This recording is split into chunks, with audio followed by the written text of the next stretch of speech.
Hey everyone, welcome to Midweek at the Compass. My name's Jake, and I love that you're taking the time to join us each and every week, where we have additional faith conversations based on what we're talking about with our weekend messages.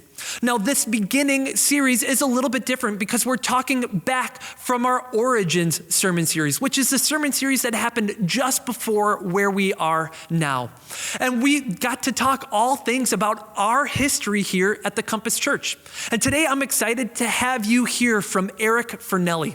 Eric grew up at the Compass, but ultimately ended up taking a role at our Three Rivers Now campus. But at the time, it was a church plant that stemmed from the Compass Church. So I'd love to hear more from Eric Fornelli, and I'd love for you to hear more from Eric Fornelli on his background, his history, what God has done, and what he's prayerful of God doing in the future. Let's join in with that conversation right now. Eric, thank you for taking the time to be here and to just share some stories today. I really do appreciate it. So I'm wondering, let's start at the beginning of your time at the Compass Church. Just when did you start, and who was pastoring the church at that time? Yeah, I was a young lad when I began at the Evangelical Free Church of Naperville. I don't really remember anything else about my early childhood in terms of my church experiences other than EFCN. And so grew up there, was sort of a church brat because my dad was on staff as the worship pastor there for many years. So he led the music, directed the choir. And so we were around for a lot of things behind the scenes, and of course attending church and the different kids programs, and all the way up through our teen years as well. Now there are some other twists and turns in the road there as my father explored some other ministry opportunities, but we sort of ended up back there, and by the time I was a young adult, I was called away to serve as a music pastor myself at what is now our Three Rivers campus. And so that's where I sort of cut my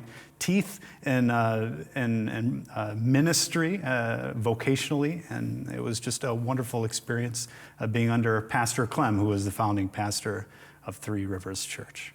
And then after you were the worship director at Three Rivers, you ended up being the lead pastor there as well, correct? Sure, yeah, and that's the more simplified way of looking at it. I put on some different hats during different seasons, doing youth ministry and full-time worship arts, and then it turned into the lead pastor role. So it's been an honor to serve there. And just have loved my experiences and just have so many amazing memories of my years at EFCN. Well, good. So then let's talk about some of those memories. What are some of your favorite memories at what is now, our unified version of the Compass Church? Yeah, so the best I could do was come up with certain memories that were emblematic of what made my experience so great there. And so I would say my teenage years were the most formative spiritual years of my life. And here's just one sort of snapshot. It was in youth group. Completely loved the program, just life-changing, life-transforming. And my friends were a huge part of it. It was so important that I had people like me that I got along with, that I could act like a dork with and enjoy some of the same music and activities. And yet there was a genuine faith in God and a desire to grow in our faith there. And I could think of one experience at a winter snow camp. And the evening session was particularly gripping, and my friends and I just sort of lingered in the room while everybody else sort of spilled out the doors into the evening winter wonderland. And eventually it was just us. And I just remember pouring our hearts out to one another in a unique way, in a way that maybe we hadn't done as much before. And it just really pointed to the fact that this was not just a group of teens that were just all about goofing off and playing video games, but we were really seeking after the Lord, and we were trying to encourage one another in that. So do you have any also, high point memories or good memories of your serving at our Three Rivers Church, Three Rivers campus? Oh man, that's so hard. Where do I begin? Once again, I think an experience that sort of exemplifies all that I love about the people of Three Rivers Church was when the building was being built. Walking into those doors, this unfinished facility, and seeing not contractors, but the people of Three Rivers Church, up on the scissor lifts, nailing the every board into that ceiling. People laying carpet tiles, cutting the ceramic tile. We even cut and soldered all our audio connectors, and there were people there serving food to all the volunteers. There were people walking the rooms praying for the people who in the future would walk through those doors and the kids that would be learning the Word of God in those classrooms. And I just think that that's such a wonderful thing. It sort of shows how something that I think we should always keep in mind, and that is that church is not like a weekend spectacle, but it is a time for us to come together and see ourselves a part of it, and realize that we are privileged to bring whatever unique gift and contribution that we can give. That's awesome. So just personal aside before we keep going, like my church growing up was built the same way. It was not contractors, it was congregants getting together. See, I've met the people at Three Rivers. I don't have concern about that, but my church growing up, I knew the people that were building our church, and I'm surprised that it's still standing. To be fair, I think the contractors did, the lion's share of the work, but we did as much sweat equity as humanly possible. That's awesome. Yeah. So there are great seasons in church life. There are also difficult and trying seasons in church life. I'm wondering if you might be able to highlight one of those seasons that you've personally had to experience at church, and just ultimately how you've seen God be faithful even in the midst of it. Right. So the one that comes to mind is that, speaking of the building, right when we started construction, that's when the economic bubble burst in 2008. There around that time, and we had steel, like the steel beams were up, and all of a sudden we are at this place where we had to renegotiate our financing. And I'll spare you all the details, but at the end of the day, we had to secure $500,000 extra to complete the building construction. And there was no way that the bank would approve that unless we had more collateral. And so how do you do that?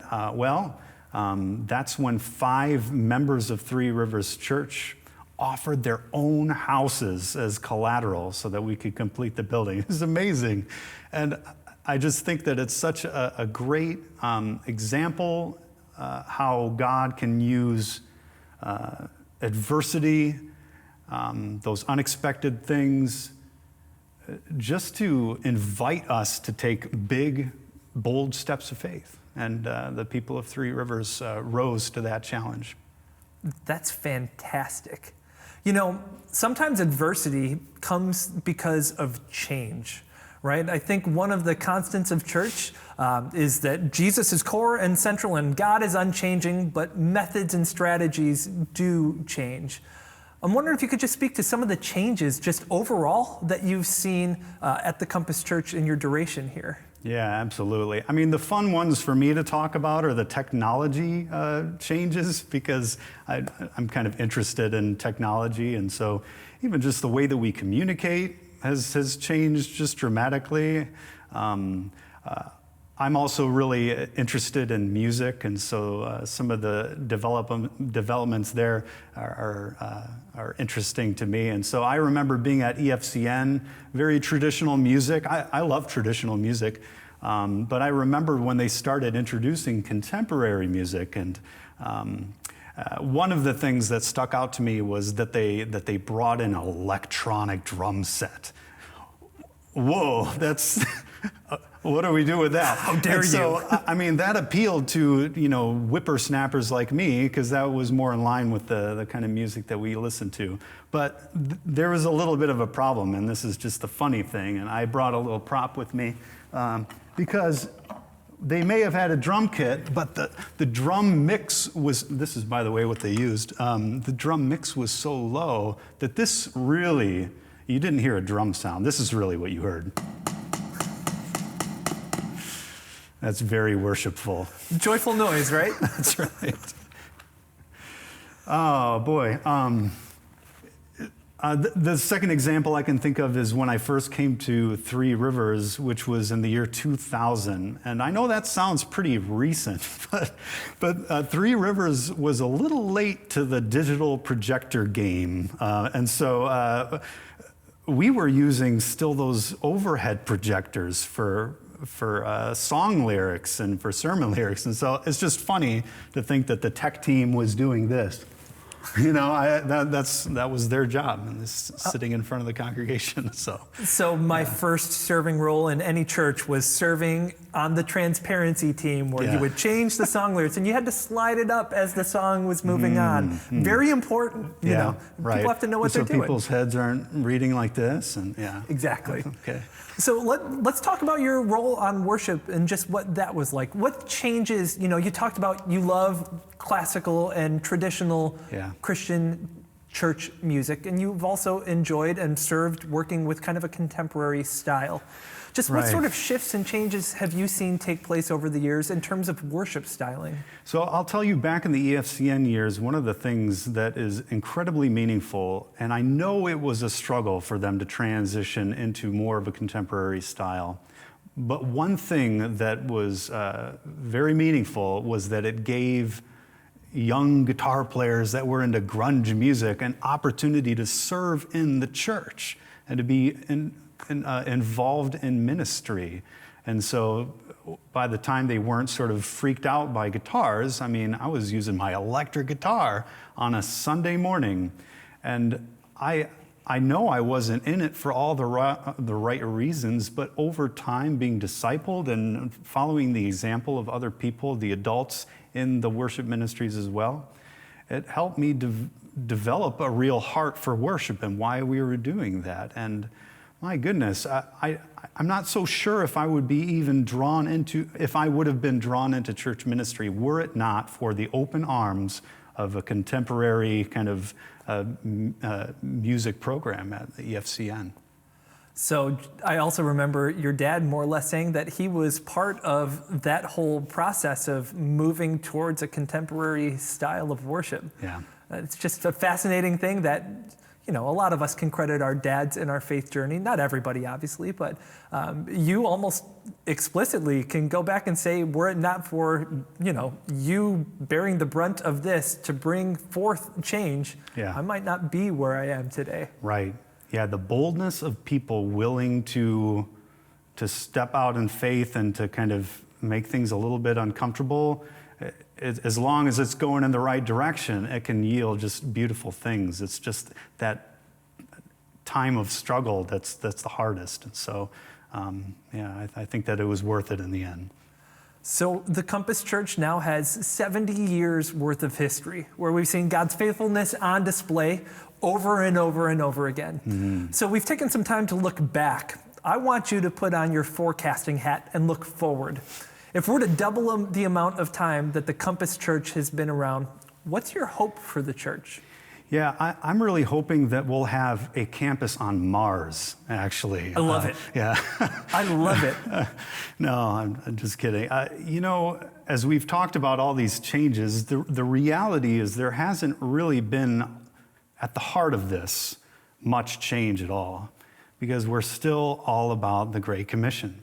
We're making disciples and teaching people to follow Christ every day and our normal everyday lives, not just going to church on a weekend. And so I think that I would love for people to say they never lost the plot. They never went after all these other things, and certainly will adapt to the changes in the culture, but the mission stays the same. I also would pray that people would see the church as a place where people truly love. They certainly do everything that they do, not for their own glory, but because they love our good shepherd, and they love the sheep, and they love the lost sheep and the people that are wandering. That everything is done in love. I think that Jesus would be particularly glad to see that. And that's the kind of thing that, as Paul writes, ends up being those precious stones, the gold, the silver, and the kinds of things that will stand the test of time. But more than that, will be standing after that final day. Awesome. So one of the things that we've seen play out over time is just having people intentionally involved in our lives and calling things out in our lives that they see God at work. That's part of my story and how I got to where I am in terms of life and work and church and ministry. I'm wondering if you might be willing to share some of the people that have called some things out in your life that ultimately brought you to Three Rivers Church and being the lead pastor there for a season. And just the second end of that question is, how do you see us trying to continue to do that in other people's lives going forward? Yeah, I think we all need that. We all need people who will take the time, invest in us, and give us opportunities to grow. And Lord knows I've had all kinds of people doing that. Everything from, Rod Applington and J.T. Bean, my youth directors growing up, and Michael Thompson with the music ministry, and some of the other adult leaders in that ministry as well. And of course, Pastor Clem of Three Rivers Church.